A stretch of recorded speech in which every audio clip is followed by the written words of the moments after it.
With the helpers and IK goals in place, you can now establish hierarchical links between them. Start by selecting both the ball IK and the heel IK goals, and link them to the heel peel helper, the smaller of the center helpers. This way, when you eventually rotate that helper, you get, as its name implies, a heel peel effect on the foot. Next, select the toe tip IK goal and link it to the larger center helper named toe tap.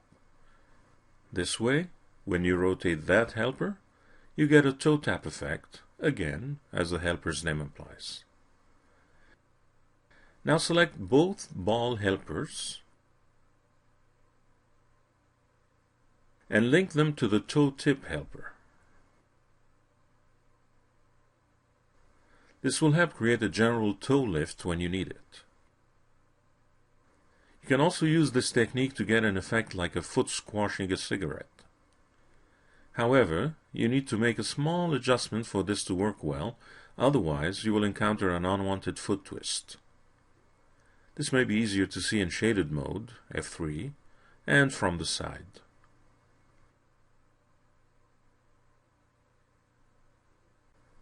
Select the ball IK goal and go to the motion panel.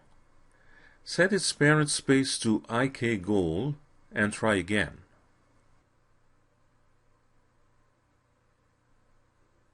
This works much better. Finally, link the toe tip helper to the heel helper. This gives you flexibility as you can still rotate around the toe tip, but also around the heel when you need to. At this point, the foot is rigged, but it wouldn't be fair to hand it over to the animator just yet. An animator shouldn't have to hunt for helpers in the scene, especially not when they're made harder to see because of the character's geometry. You need to make the animator's job easier by adding some custom attributes. These custom attributes are meant to drive the IK goals and helpers you set up a moment ago. You also need to create a master controller for the left foot, one the animator can select to drive the leg IK solution, but also to easily access all these custom attributes.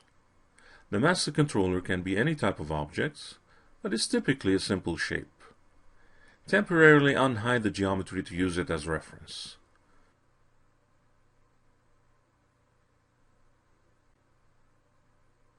Draw a line around the left foot.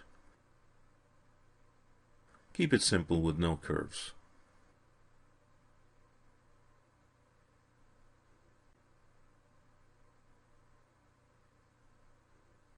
Adjust it and enable it in the viewport, and set its size to a low value, such as 4.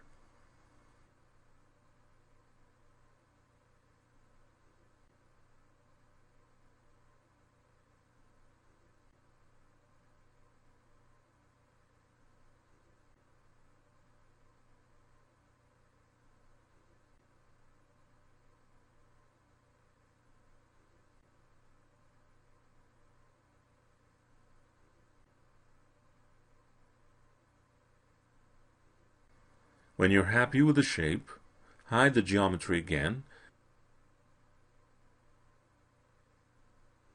and relocate the shape's pivot point to the heel joint in position only.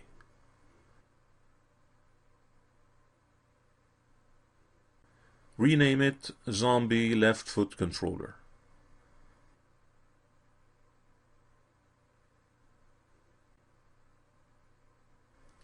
Link the heel helper to the foot controller. This way, you can easily manipulate the foot and the leg using this master controller.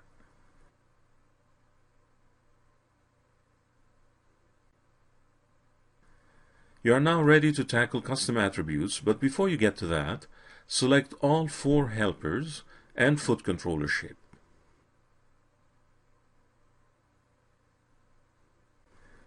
Press Alt and right-click and freeze all transforms on these 5 objects. This is always important for animation and wiring. It freezes the current positions and orientations,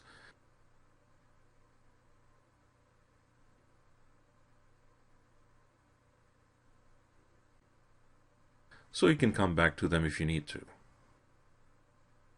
In the next movie, you create custom attributes to help you control the foot.